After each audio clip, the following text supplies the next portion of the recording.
ไปฮอดชัยเลยเพื่อนเจ๊ยุดระบ่นี่คือยังคือหรือว่าจะไปต่ออยู่บ่มีแต่บ่ฮู้ใช่ปีนี้ได้ค่ากาแฟหันจักโตนบ่แม่นจักโตนจักล้านจักล้านเอาภาษาเจ้าเลยโอ้โห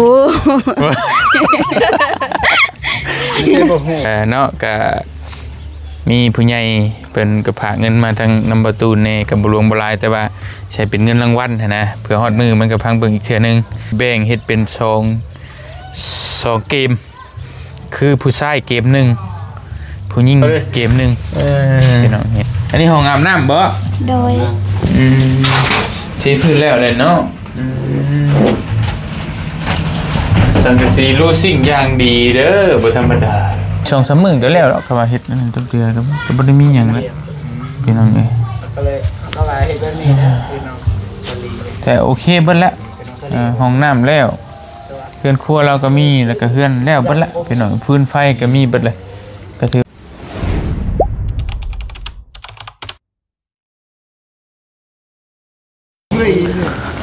ไปพี่น้องเอ้ยเนาะเฮาต่อจากเฮือนน้องบองเมื่อกี้นี่ก็ทางในห้อยเพิ่นสิพาไปอัปเดตเบิ่งเฮือนน้องอำพรพี่น้องเอ้ยทักทายสบายดีเด้อพี่น้องเด้อสบายดีในห้อยสบายดีเด้อสบายดีน้องบองปอบดำบ่บ่เห็นเลยบ่เห็นเลยบ่เห็นเลยแน่ใจบ่บ่เห็นเลยแน่ใจบ่เห็นอาจิฮุบกาแฟขึ้นรถบ่เห็นแล้วใส่กระตาแล้วใส่มุ่นบ่โอ้มีเวทมุ่นอีกโจรบังไฟพี่น้องเอ้ยเอามื้อนี้เฮามื้อวานนี่มาแต่มันค่ำเดี๋ยวน้องเอ้ยเนาะเฮาก็บ่ได้มาอัปเดตลงมาลาวใต้ก็สิอัปเดตเบิ่งเฮือนน้องบองนี่แน่นอนได้ดุอยู่แล้วแต่เฮือนน้องอำพรนี่โดนเทื่อแล้วก็เฮือนน้องกระเดยบ่เตียงสิไปอัปเดตเบิ่งความคืบหน้าเพิ่นไปฮอดไสแล้วเนาะ2ลำลังนี่แหละแล้วก็ถ้าเวลายังเหลือก็สิเข้าทงวายต่อทางพุ่นแหละพี่น้องเอ้ยทางน้องน้ำพลพอเพิ่นได้ที่ได้ทางใหม่ก็สิไปเบิ่งตัวนั้นอีกเทื่อนึงเนาะไปใช่ไปอยู่เฮือนอยู่เนาะโดยแม่นโดยไปบ่ดูมีเวียกเจ้านี่กาแฟพี่น้องเอ้ยเนาะอันนี้สีแล้วบ่นี่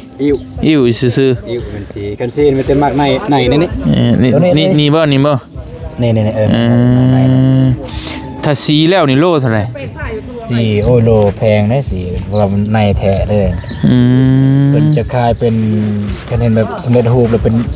ป็นธงเลยนะธงบ่ได้ใหญ่หรอกสำนี้ธงนึงประมาณ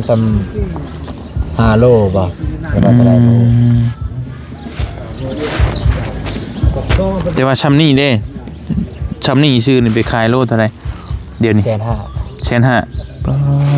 คือเริ่มต้นเลย150,000ตามที่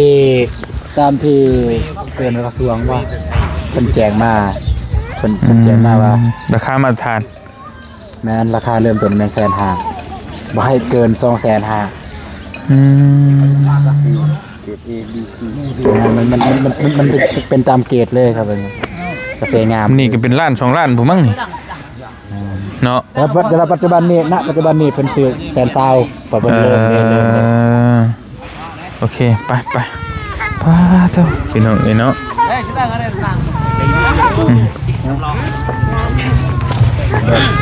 ไปละลานอยากไปน้ำบ่เพิ่นมาพ่อแม่บ่เห็นเอ้าพ่อแม่แล้วไปใช่พ่อหันมันซื้อกาแฟบ่พอข้าบ่นี่พี่ชงโธ่มาบัดนี้ก่อเลยเนาะใส่เด้เจ้าของเฮือนพี่น้องเลยโธ่น้องอำพรพี่น้องเอ้ยสิบ่ล่มหรอกฟังขนาดนี้มีแต่ดีว่าบ่เฮ็ดแบบนี้เด้อมันบ่แน่นเพิ่นว่าจักแม่นจักบ่ใช่ว่าบ่เฮ็ดแบบนี้มันบ่แน่นเพิ่นว่าอันนี้เพิ่นยังสิตีคานตินี่ตั้งเทคานแหละ ข้านแล้วบ่เนี่ย ยังแหละ ย่างได้ข้านแน่นอนอย่างเนาะ นี่เด้หูคานเพิ่นจงไว้อยู่ทันได้เทคาน แน่นคือกันเนาะ ก็ได้คือกันอยู่บ้านนั่นก็เฮ็ดจังซี่แหละแต่ว่าอยู่คือดินนอกน่ะต้องมีคานลุมคานเทิง มันจึงแน่นเนาะ มันจังเพราะว่าดินใหม่ เลย ดินใหม่ในการชุดเด้ถ้าว่ามันโลมเนี่ยเฮาบ่เทคานลุมมันสิชุด เลย เวลาอนาคตไปได้เฮือนแตก ยังบ่ทันได้นั่นแหละตอนนั้นยังบ่ทันได้รวมเลยหยังนะ โซเจ๊สวัสดีเจ๊สวัสดีเด้อ เห็นนำ TikTok เห็นอยู่ TikTok เมือง TikTok หาดนะ TikTok อยู่หาด เป็นหยัง อยู่ไสนี่ เพิ่นไปดัดผมรีดผม TikTok อยู่ห้านพ่อ แม่น อ๋อคือเจ๊คือหยังเด้อ ข นี่ อบ เนาะ ใจเด้อเจคนงามเพิ่นเขียนเนี่ยมาสิบันทึกเอาอยู่ ขอบใจเด้อเจคนงามที่มาอุดหนุนเพิ่นว่า บ่ธรรมดามาพี่มันสีนั่นอยู่บ่ซะเนาะเจ๊นี่ฮู้เจ๊กินได้อยู่บ่ข้าวปุ้น กินได้อยู่บ่เห็นว่าเพิ่นเป็นเจ๊เป็นหยังเพิ่นบ่ได้กินข้าวปุ้นเนาะ โดยเอาไปไว้กันก็ได้จะนักเอ้ากับหมักมุ้งเอาไปให้แม่ไว้กันก็ได้ซื้อกระปุ้นมาฝากพี่น้องเอ้ย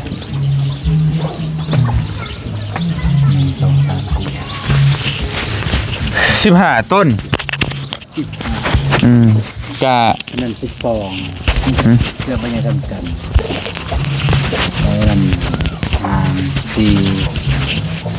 4คน3 อันนี้15 ต้นเฮือนอันเฮือนน้องนะให้คิดภาพเลยว่าต่อไปอีกห้องนึง อีกห้องนึงตัวนี้เป็น แมน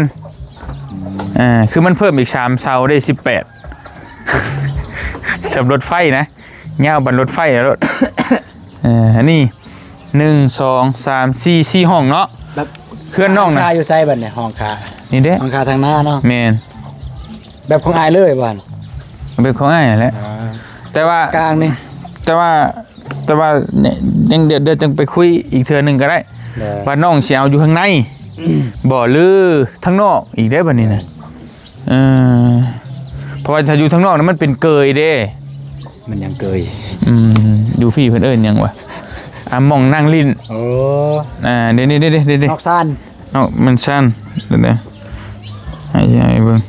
ขอโทษด้วยพี่น้องเว้าแต่เรื่องเฮือนในช่วงนี้ว่าเพิ่นกำลังผลิตเฮือนใช่เนาะ เจ เพิ่งบ่ได้สิแล้วเจ๊สิมาขอพักเช่านำได้นี่ เฮ็ดห้องเผื่อเด้เผื่อทีมงาน ผู้ใดแล้วก่อนก็เฮือนมาตุนแล้วกันก็มีขอนอนนำมันถึงบ่ไปเช่ามันก็แพงเลยบ่ไหวได้เนาะบ้านทรงโมเดิร์นนี่เด้ก็คืออันนี้มันจะเป็นทางนอกแม่นบ่ล่ะอันนี้ห้องนึงและทางนอกว่างเปล่านี่คือตัวนี้นี่แม่นตัวนี้มันว่างเปล่าแล้วมองนั่งลิ้นนั่งนอกนะแต่ประเด็นมันคืออ้ายสิถามว่าสิเอานี่เลยบ่เป็นหันค่าหรือว่าสิเอามาอีกห้องนึง คันอีกห้องนึงมันสิบ่ขับบ่น้อยบ่ห้องรับแขก ห้องรับแขก ได้ ห้องรับแขกก็มันก็สิน้อยไปตามมันแล้วแต่ว่าห้องนอกน่ะมันมี18ต้นมันได้ไปอีกห้องนึงมันก็อาจจะได้อยู่ กันแล้วแต่อ้ายกันอ้ายว่าได้งานไปแล้วนั่น นี่เด้ตัวนี้นี่มันสิเป็นเกยเนาะมันสิเป็นเกยมองนั่งลิ้นนะอันนี้มองนี้นี่ตัวนี้และห้องนึงนี่สละได้ห้องนึงนี่แล้วบัดนี้หรือสิเอาทางในอีกบ่ทางในนี่แต่เฮาบ่เฮ็ดแบบนี้ได้ทานค่านะเฮาเปิดเบิดเลยนี่2ห้องนี่เปิดเบิดเลยเอาประตูลูดลง นั่นเนาะ มันแล้วก็มากั้นอีกทางในอีกประตูรูดทางหน้านะแบบเวลากลางเว้นมันก็จวดขึ้นก็เป็นหันคะประมาณนั้นนะ ทั้ง อ้ายแรกเคยเห็นกันแล้วแต่ว่าอ้ายว่าสิแบบงามแบบใด น้องพรสีได้งามน้ำหมักคือกันเนาะคือกันเลยผมฟันเลย อันเดียวกันเลยแม่น สีเดียวกันผมฟันเลย จักสีงามเนาะสีเพ่งพร้อมได้นี่นะสีเกรดดีชุดนะอย่างนี้เนาะถือว่าบ่งบอกว่าหัวคิดน้องเพิ่นน่ะคือแบบไปไกลนะพี่น้อง บางคนก็ยังย้อนยุคมาอยู่ได้อยากได้สีชมพูสีฟ้าสีนะซึ่งแบบโลกมันไปฮอดใช้แล้วนะพี่น้องเนาะแต่ว่าทั้งน้องๆเพิ่นนี่ก็ถือว่าโอเคงาม เพื่อนสมัยรุ่นพ่อน้องเนี่ยขนาดว่าลูกติ้งเนี่ยยังเปลี่ยนสลับสีเลยสีฟ้าขาวสีแดงเป็นกันคืองูกันป้องนะบ่ แนวนั้นนะคือเดี๋ยวนี้ง่ายๆเลยกับลูกติ้งเขาก็เอาสีเดียวเลยสีใหม่แล้วซะ ชาวชวนโตไอ้น่ะไอ้มักแบบนี้เข้มๆนี่ไอ้มัก ก็งามเหมือนกันก็งามเบิดเลยส่วนตัวไอ้เนี่ย3สีอยู่นี่เนาะไอ้แม่นไอ้มักเข้มๆอันนี้12ต้นนึงได้เสานี่12ต้นนี่คือหัว12ฮะเอาเบิ่งห้องมันนี่ดิ1 2 3นี่ทางไหน3ทางในน่ะ9อันนี้เสาอยู่นี้แล้วก็เสาอยู่กลางนึงแล้วก็เสาท้ายเนาะ339นี่ทางหน้านี่ก็1แล้วก็2 3เป็น12นะจักบ่ฮู้จังได๋เนาะไอ้เฮ็ดมันตึกเป็น100หลังนะเดี๋ยวเบิ่งมาเดียวก็ฮู้แล้วอ้าวพี่น้องนี่เนาะมีแต่ไปฮอดชัยเลยเพื่อนเจ๊ยุดระบ่นี่คือยังคือหรือว่าสิไปต่ออยู่บ่ฮู้คือกันมีแต่บ่ฮู้โอ้ยใช่มายืนพี่มายืนน้องบองพี่ยืนนั่งบ่ได้แล้วบ่ให้นั่งบ่ฮู้คือเก่าไอ้ถามไผสิได้ฮู้บัดนี้ฮะแต่ว่าบ่ฮู้เนาะเนาะบ่ได้เฮ็ดเลยบ่ได้เฮ็ดบ่ได้ถามเพิ่นบ่ซะบ่เลยเพิ่นหยุดแล้วบ่เนี่ยถ้าสิเว้านี่ได้ต่อหยุดแล้วไว้แล้วว่ายังเป็นสิต่อยแล้วว่าหยุดหยุดแล้วนี่ก็ฮู้อยู่ซั่นเนาะน่าจะหยุดแหละมันน่ะจักแบบใดบุบ่ก็อยู่นำกันอยู่บ่ถามเนาะว่าเพราะมันเฮาเฮ็ดไปฮอดใช้นั่นนี่นะแม่นอยู่พอเฮ็ดกะนี่ถามมีแต่บ่ฮู้จักสิไปต่อไปได้เฮาก็ได้เรื่องงบมันบ่ซำนี้บ่หรือว่าแนวใดสินะบ่ฮู้ฮู้หยังแนวนี่เฮือนนี่เอาฮู้หยังนี่บ่มีหยังฮู้เลยถามกาแฟขายได้จักโตนก็บ่ฮู้แต่ไปเก็บแต่บ่ฮู้ได้เงินจักล้านก็บ่ฮู้เลยก็บ่ถามเพิ่นว่าพ่อแม่ปีนี้ได้เท่าไหร่ก็บ่ว่าสิบ่ถามเลยเก็บมาได้ก็ให้เพิ่นขายอย่างเดียวสิบ่คือดีแท้เดี๋ยวบ่ได้ขอนำเพิ่นบ่เงินไปซื้อเงินขายกาแฟบ่อีกเก็บให้เพิ่นซื้อนี่คือดีแท้ว่ะเดี๋ยวเจ้าของเอาเงินมาใช้ซื้อป่ะฮะเจ้าของเงินมาใช้ซื้อโอ้ยอ้าวมาจากไปซื้อหันซื้อนี่ได้ใช่บ่น้ำเพิ่นบ่ถึงเงินขายกาแฟหาเองจะไปหายังบัดเข้าลายเทื่อได้เข้ากล้องลายเทื่อยังอายอยู่ที่นั่นเนาะนี่พาน้องมองอายน้ำเลยได้บ้านนี่ที่นั่นมันเป็นยังอายอยู่บ่ฮะโอ้อะไรแบบนี้ฝุ่นน้องดองน้องบองขนาดเด็กเลยป้ากันหัวอยู่ชื่อบันนี้ตูนมาไหมไอ้ปุจจคมเห็ดได้นี่ถามยังกับปุจจคมเบาแล้วเพิ่นมีแต่หัวอยู่ชื่อมีแต่ยิ้มไม่ชื่อยิ้มดีใจแต่ว่าดีใจได้เพียงนั่นว่ายิ้มดีใจป่ะเนี่ยไปชี้แล้วหาขนาดน้องทางมันยังไม่ตอบไอ้เจี๊ยบเลยโมโหบ่จักสิถามเอาประชานให้เลยกูบ่จักกันบ่จักบ่บ่น้องบ่ถามให้เลยกูสปีกเลยสปีกลิดถามได้ก็ได้ถามด้วยสมมุติว่าน้าบ่าวถามน้องเพิ่นอายน้องถามดูแบบคือไอ้เตียงถามอย่างงี้เนี่ยน้องเรื่องแหละถามเรื่องเฮือนเรื่องชานนี่นะว่าเฮือนแล้ว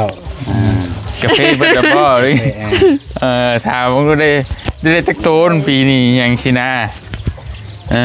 ปีนี้ได้ค่ากาแฟหันจักโตนบ่แม่นจักโตนจักล้านปากภาษาเจ้าเด้โอ้โห ไม่ใช่บ่ฮู้เนาะ ขนาดน้องบองถามยังบ่ฮู้ อันนี้ขาดเรือยังนี้เหือนเจ้าเนี่ย บ่ฮู้อีก ก็บ่ฮู้แหละ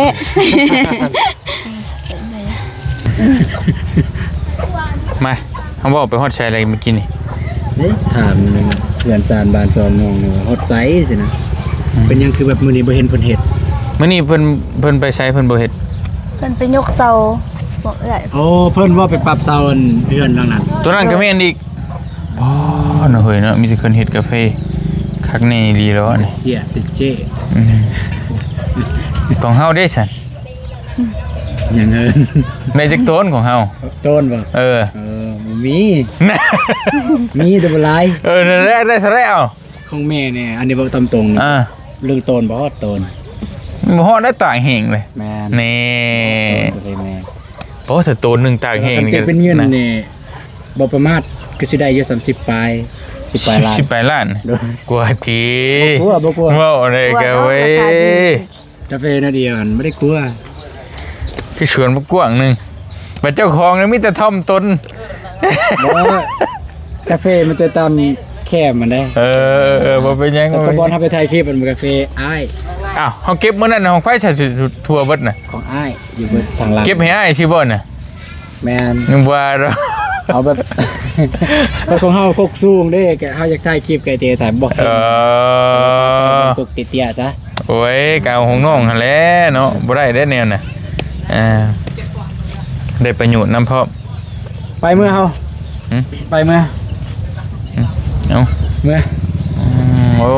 เอาสบายดีเนาะมาแต่ชัย น้องก็เดย บ่อยู่เฮือนบ่ ได้เฮือนบ่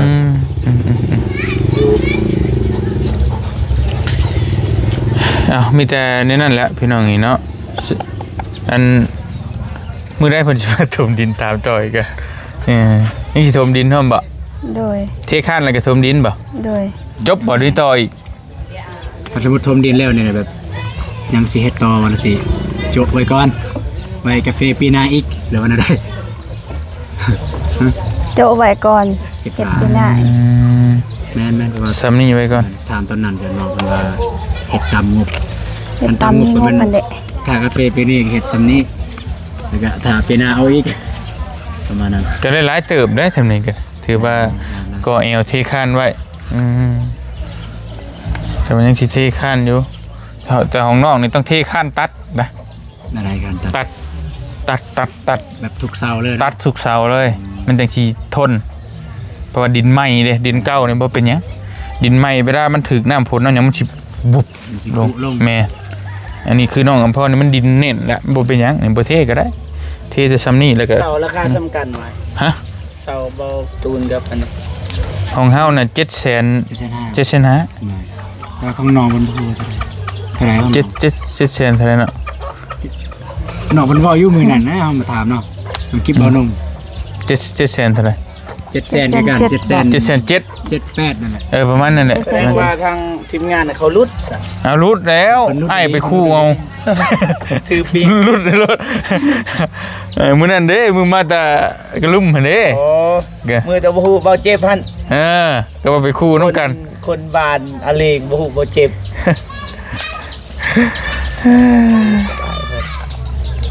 กินข้าวกินน้ำแล้ว ยัง ยังอยู่ ยัง ข้าวยังเนี่ยข้าวเช้าหรือข้าวเที่ยง ข้าวเที่ยง ข้าวเที่ยงก็ เสาร์ยืนกัน 4 โมงแรง ยังมาทันได้บ่ทันได้กินข้าวเที่ยง รถขบวนบ่ ฮะ รถหุ่นบ่ ลุงยังกิน บ่มีแนวกิน บ่มีแนวกินก็ปล่อยให้ตัวเองหิวบ่ายกุ้งบ่ายเกลือก็บ่ายไปแล้วเฮ้ยนี่นะมื้อนี้เด้นี่ จับต้มกิน มีอยู่หั่น โรงเรียนของเฮาเด้ บ่เป็นของน้องอันนี้กะโอ้ยเนาะมีรายชื่ออยู่บ่นี่เจ็บเขารายชื่ออยู่บ่พิมพ์ลีก โอ้ขึ้นกับนอกเลยขึ้นกับนอก มันต้องมีได้นี่ เอาสิเตะหรือบ่เพราะว่าเฮาบ่กล้าบังคับนะ บ่ก็บ่ได้บังคับ ก็คือน้องเดิมนี่บ่เตะแล้ว บ่เตะก็บ่เป็นหยังถ้าเป็นตัวสำห้องก็ได้ ให้มี YouTube ประมาณสิว่า YouTube ก็สำ YouTube เนาะแม่คนดังในโซเชียลก็น้องเพิ่นคนฮู้จักเด้มันก็ต้องมีนะมันก็ต้องยืนอยู่ในสนามนะเป็นบ่เป็นก็คืออ้ายในเตะบานบ่สิก็มีก็เฮ็ดจะได้แทนลงแล้วบัดนี้โอ้ยเสียเต็มทีเลยชิงเงินรางวัลได้ชิงเงินรางวัล5 ล้านกีบโอ้5 ล้านด้วยว่าสู้บ่5 ล้านสู้บ่เดินไปแล้วบ่เห็นเตะพูดแล้วเฮาบ่เคยเตะมาแต่พุ่นแล้วนครหลวงไปกันไงตัวยังพวกอ้ายนี่มาแต่ไทยนี่ลอยน้ำข้ามไปพุ่นตัวเด้ตัวยังข้ามมาเจ็บตอนเรื่อง14ว่าขี้โมอีกแล้ว2คนนะบ่ตูนขี้โมลอยแล้วว่าเรื่องสิเตบานพี่น้องเอ้ยก็ว่าเนาะก็มีผู้ใหญ่เพิ่นก็ฝากเงินมาทางนำประตูในกับบ่หลวงบ่หลายแต่ว่าใช้เป็นเงินรางวัลนะเพื่อฮอดมือมันก็พังเบิ่งอีกเทื่อนึงเนาะแต่บ่เตียงสิคิดว่าสิแบ่งเฮ็ดเป็น2เกมคือผู้ชายเกมนึงผู้หญิงเกมนึงพี่น้องเห็นเนาะเพื่อว่าให้มันมีครบรถเห็นแต่ผู้ชายเตะแล้วก็เห็นผู้หญิงเตะนำเป็นบ่ฮู้แหละแต่ว่าเตะสเปะสปะบ่ให้เตะหน้าแข่งกันก็บ่แต่ว่าคือเอา2ฝ่ายนี่มีชิงเงินรางวัลนี่เพิ่นปะไว้ทางกลางปึ๊บภายได้ประตูลายก็เอาไปเลยเว้านี่ก็เห็นภาพตัวเองนะฮะอยากว่า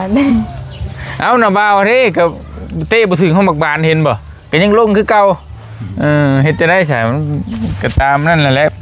การเล่นเด้ก็เป็นกีฬาม่วนซื่นก็บ่ต้องซีเรียสหยังมากมายได้บ่ได้ก็บ่เป็นหยังก็ถือว่าเฮาได้ลงแข่งน่ะเด้ซะเฮ็ดได้จังเทื่อมัน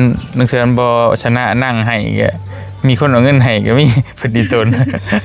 บ่เพ่เด้อเอาบ่เพ่หมู่นั่งให้อยู่ข้างสนามบาสเห็นภาพเลยเอาบ่เอานั่นเด้ออันผู้ภาคโคชกเด้อเอาบ่าวของเก่าได้รักคักอยู่อันนั้นอาสาสมัครเรื่องมื้อนั้นบ่มีคนฝากแล้วเอาเพิ่นนั้นนะเพิ่นนะเราตลกคักนะเพิ่นแหละเดี๋ยวมาจะแจกเครื่องแจกของจังว่ากันพี่น้องนี่เนาะก็เอาเสื้อผ้าหน้าแพร่ไปแจกกันมีหยัง2คนนี่มีหยังที่แบบนั่งกันบ่เบิ่งหน้ากันได้ก็ยิ้มมีหยังที่หน้าบ่กำมีอะไรกันหรือเปล่ามีอะไรก็บอกกันอย่าว่านะอย่าว่านะยังบัวรอคือว่าน้องจะพูดนี่เว็บตอนที่น้าเบาเตรียมห้องเบาเรื่องเตะบานแล้วก็น้องก็เห็นภาพตัวเองเตะบานบ่เป็นแล้วคือเบาอนงเห็นภาพอย่างนี้มันถ่ายเตะเลยนะไปอนงเตะนั่นย่อมาคักบ่อนงเตะบัดลังแล้วบ่คักจักแบบได้บ่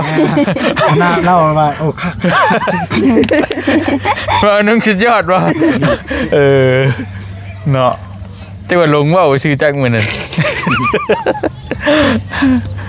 ก็บ่เป็นหยังบ่เป็นดอกแต่ทายเขาเตะก็สิเขาเตะบ่เป็นแต่ถ้าให้เขาเตะก็สิเขาเห็นบ่เข้าได้นี่ยาได้ยาก็เข้าแบบว่าเข้าแบบม่วนแม่นก็เฮาบ่ต้องซีเรียสเด้ชนะนะบ่ได้ว่าม่วนอันสิเว้าเด้อเพราะว่า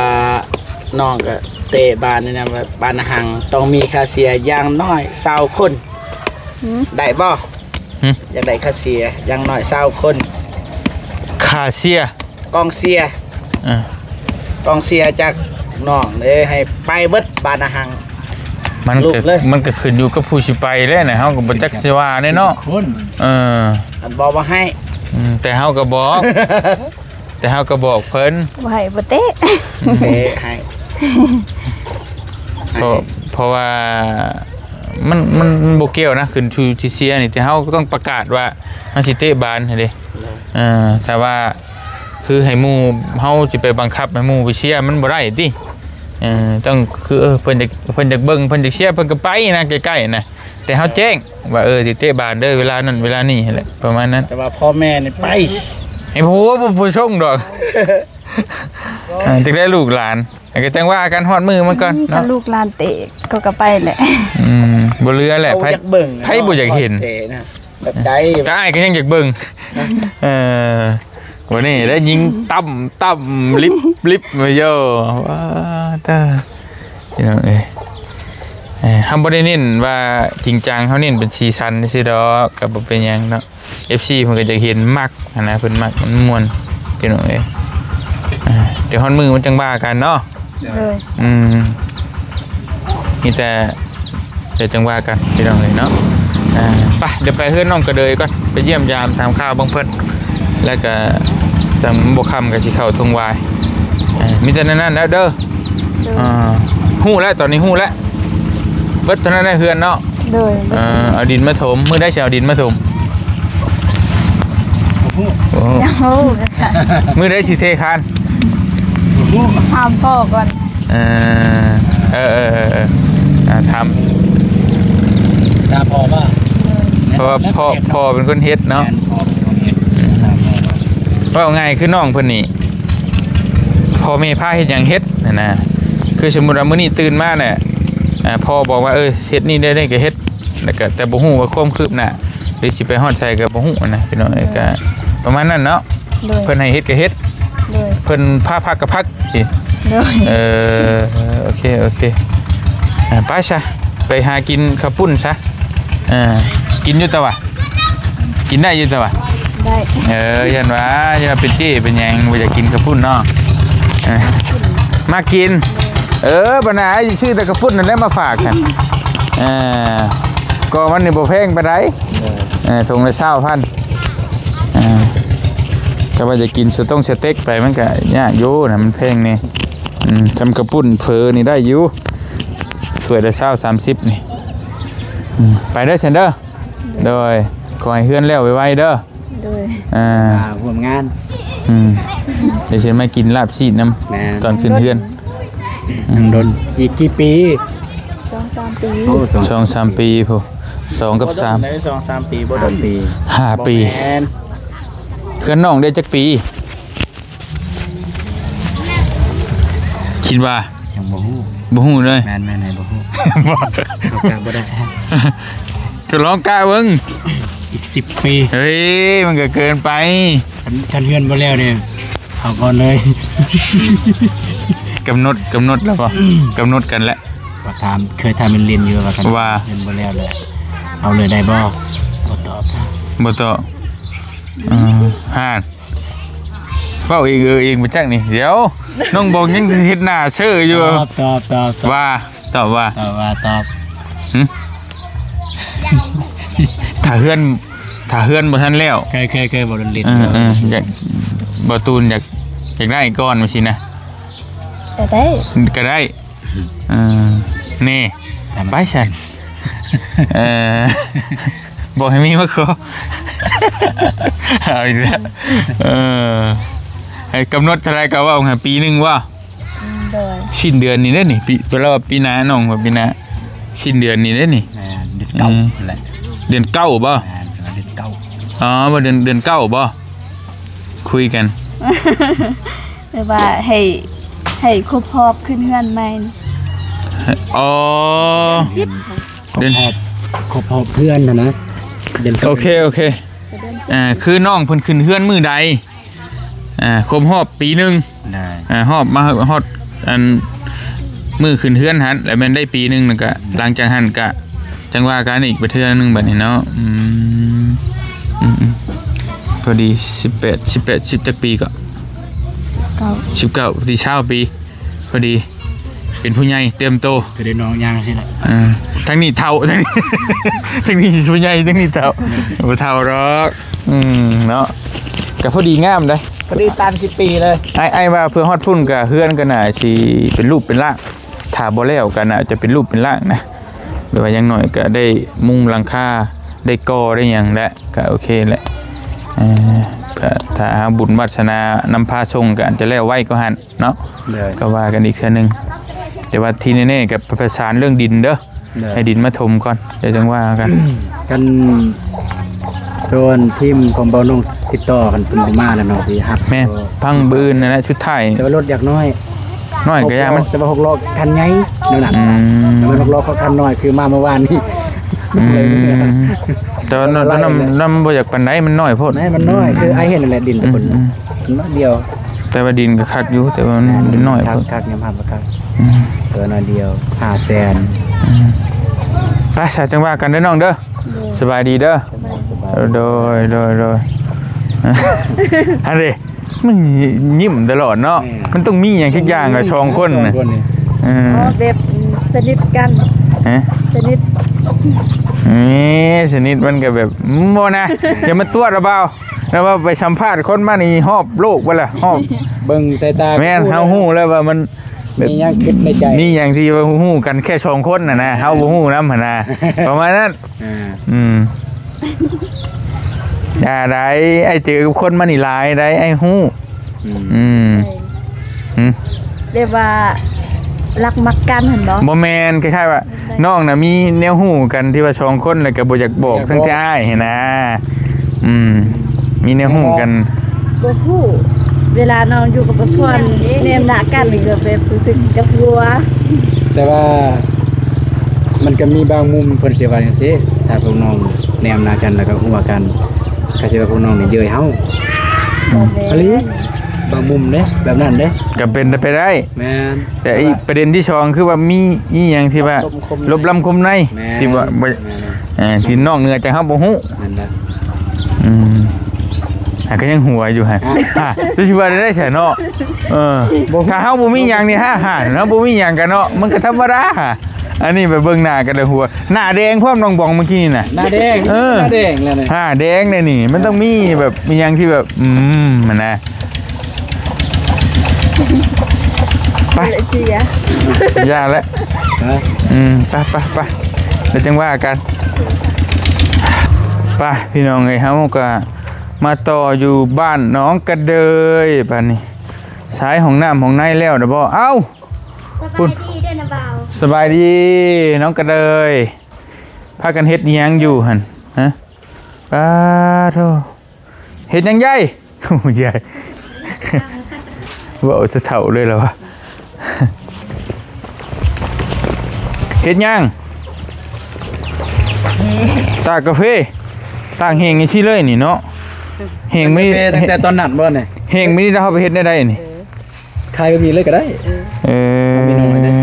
แม่น โลเท่าไรฉันเนี่ยนี่ จังว่ายังบ่ฮู้ แพงในกาแฟกาแฟกลางวะ กลางนะ เจ๋ง ก็ได้หมอ อ๋อ มันก็อีกราคา อิว หนึ่ง คืออิวก็ได้ เบิดแล้วเนาะไวดีเหรอโอ้สบายดีละสบายดีโอเค ดีนะบ่าวตูน โดย สบายดีนะบ่าวเมฆ บายดีเด้อ มียังสารนี่ ปอด ฮะ ปอด ปอด พลังปอด อ้าวสร้างว่าแท้ ยาจะสูบ โอเคบ่ได้ไปใช้บ่หลายมื้อนี้ โดย บ่ได้ไปเก็บกาแฟกาแฟบ่เบิดแล้ว เบิดแล้ว อืม ยังแต่ถ้าเขาพูดดิไปเก็บ กินแล้วข้าว ข้าวเที่ยง โดย กินแล้ว ข้าวแรงยังข้าวแรง โดย ได้ไอ้ตะบ่าวซื้อกระปุ่นกับน้ำมาให้ ขอบใจเด้อ โด นะบ่าวย จะกิซื้อหยังมาฝาก ไปห้องน้ำก่อน ขอบใจเด้อ ไอเตียงเด้อ โดย ขอบใจเด้อนะบ่าว โดย ที่สุดเชียว เอาไปไว้ก่อนไปเอาไปไว้ก่อนเดี๋ยวจะไปเบิ่งห้องน้ำห้องในพี่น้องเอ้ยห้องน้ำนี่สิเป็นรังที่สองรังที่สองหรือรังที่สามตูด ที่สาม ที่ที่ว่าทีมงานเฮ็ดเองหั่นนะ โอ้ทำงานเองมาซอง เนาะอันนี้ทีมงานเฮ็ดเองนะ เดิมมีจ้าง นั่นแหละนี่เพิ่นเฮ็ดเองเลย พี่น้องเป็นเฮ็ด อันนี้ทีมงานลง เฮ็ดเอง ทีมงานร้อย นับเต็มมาโบกน้องบ่ได้มาเลยตอนก่อตอนย่างเนี่ยย่างเยอะบัดมาโบกเนี่ยมาสักบ่ได้มา แท่งมันคือแท่งเก่าบ่ แม่นเอาเฮ็ดตามโครงหางเก่า อืม แต่ว่าอันนี้มันของเพิ่นเองแล้วก็มาปรับนอกซื้อ แท่ง มันก็ยังอันโอเคอยู่เนาะ โอเคเพราะว่า ตัวนี้มันลงหันได้พี่น้อง เพิ่นห้ากระไซ ตุ๊บมันหันได้แต่น้องก็เลยครับ มันเป็นสัตว์โตเลยอันนี้ห้องอาบน้ำบ่ โดย ที่พื้นแล้วเลยเนาะสังกะสีรูสิ่งอย่างดีเด้อบ่ธรรมดาพี่น้องโอเคไป อยู่แบบห้องนึงๆมาได้ น้องบองนะ ยอดขึ้นนี่พี่ โอเคป้าออกนอกไปละ แล้วเบาขึ้นเพื่อนแล้ว เนี่ย ขึ้นเพื่อน บ่ขึ้นก็ได้บ่เป็นหยังดอก นี่แล้วก็ย่างเมาเรื่องก็เลย จ้าเพื่อนนี่ก็เฮาเห็นแล้วพี่น้องเอ้ยคือจะมาเบิ่งของน้ำของในเพิ่นนั่นแหละช่วงนี้ไปเฮ็ดหยังซะล่ะเฮ็ดเวียกเฮ็ดงานในช่วงนี้ กาแฟแต่จนบ่มีแต่ บ่มีแล้ว โดยยังแต่เที่ยวใกล้ ยังอยู่ไกล โดยร้านก็ว่าจะไปนอนมื้อเช้าเลยห้องน้ำทันแล้วแบบเขาไปนอนได้มื้อละไปนอนเก็บกาแฟแถวบริษัทบ้านเขตปักซองเจือก ไม่ได้สังเกต ปักช่องใกล้ดีเจืองบ่ ดีไอ้สร้าง ดีบ่ปักช่อง แถว บ้านหรือ ลิ บ่ เจืองลิเจืองแถวปักซองแหละ บริษัทบ่เพิ่นจ้างโลเท่าไหร่ โล 3,000 ได้ไปนอนเก็บอยู่พุ่นเลย โดยว่าสิไปแต่รถก็บ่มี หมู่ไปได้ไดซะ พอเพิ่นไปส่ง ยังไงไปเก็บกาแฟนอนจักมื้อแต่เก่า บ่ได้ไปเขาไปมื้อเช้านี่ว่าสิไปนำแต่ห้องน้ำบ่ทันแล้ว เบิ่งห้องน้ำห้องในก่อนติ โดย แล้วก่อนก็ได้จ้ะตัวหน่อยก็จะไปพี่น้องเอ้ยอีก 2-3 มื้อก็แล้วก็ว่าเฮ็ดนั่นตั้งเทื่อก็บ่ได้มีหยังแล้วพี่น้องเอ้ย ก็เลยเอาไปให้เพื่อนนี่นะพี่น้องสลี แต่โอเคเบิดละห้องน้ำแล้วเฮือนครัวเราก็มีแล้วก็เฮือนแล้วเบิดละพี่น้องพื้นไฟก็มีเบิดเลยก็ถือว่าสมบูรณ์ละทางน้องก็เดยเนาะแล้วก็เช้าสิไปเบิ่งทั้งน้ำฝนต่อเพราะว่าน้ำฝนก็ยังหาก็ได้แต่ที่ยังบ่มีเฮือนยังบ่มีหยังพี่น้องนี่โอเคแล้วเนาะ โดย นอนสบายบัดนี้ โดย บ่หนาวบ่หยังบ่ บ่ โอเคดีละพี่น้องเอ้ยฝนตกกับบ่ฮัวมองบังแดดบังลมก็โอเคแล้วดีละเอาเตียงก็โดนๆสิมาเยี่ยมน้องเพิ่นเทื่อนึงเนาะ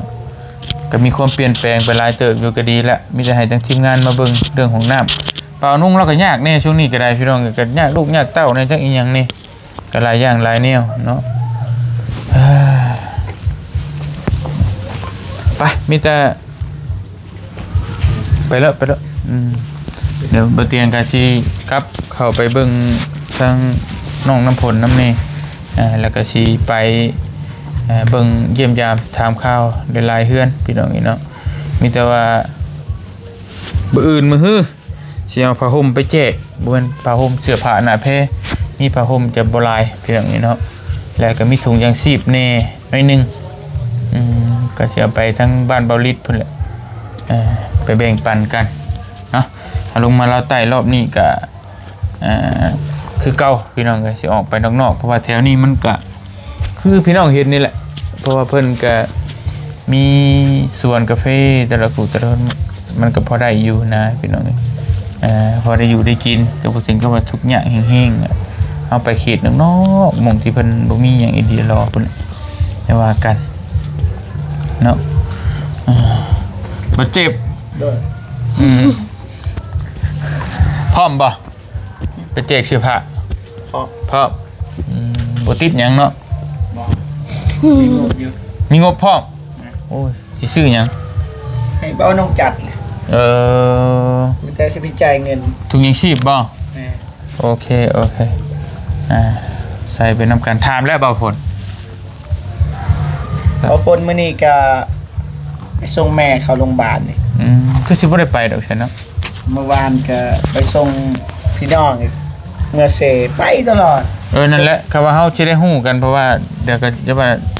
น้องเพิ่นดิสิว่าบ่บอกหั่นนะ แล้วก็สิเซ็กเมืองก่อน ถ้าว่ายังบอกถ้าน้องเพิ่นบ่ว่างก็บ่เป็นหยังแต่ยังว่าเอ้าปัดไปคือบ่ส่วนแน่หยังประมาณนี้เด้ก็ยังมาบอกน้องเพิ่นแต่ว่าน้องเพิ่นบ่ว่างก็บ่เป็นหยังมีแต่ว่าไปแต่เฮานี่แหละบ่อนุ่งก็สิบ่ให้ไปดอก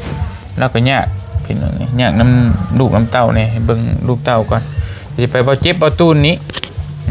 ถ้าบ่กูไปก็ไปถ้าบ่กูบ่ไปก็จังว่ากันไปแต่เฮา4คนนี่ก็ได้พี่น้องเนาะไปโอเคเลยสบายนี่เนาะบ่เตียงก็สิขอตัวเดินทางก่อนดีใจน้ำเด้อล่ะเด้อได้ห้องน้ำห้องในใหม่สะดวกสบายแล้วบาดนี้โอเคแล้วบัดนี้เนาะ โดย มีเฮือนมีห้องน้ำมีเฮือนครัวมีไฟทุกสิ่งทุกอย่างโอเคบัดแล้วมีแต่หารับจ้างเอาเงินพอได้มาซื้อกินซื้อยากสำนั้นแล้วก็โอเคแหละไปละเบาไปเวียกต่อกันเด้อ โดย โอเค ขอบใจเดนนาบาวที่ซื้อของกินมาฝาก โดยไปเนาะ ขอบใจนาบาวเจี๊ยบกันขอบใจนาบาวเมกนะ โดย บาวตูน โอเคเบิดเลยครบเลยบาทนี่ ได้ย่างมาแล้ว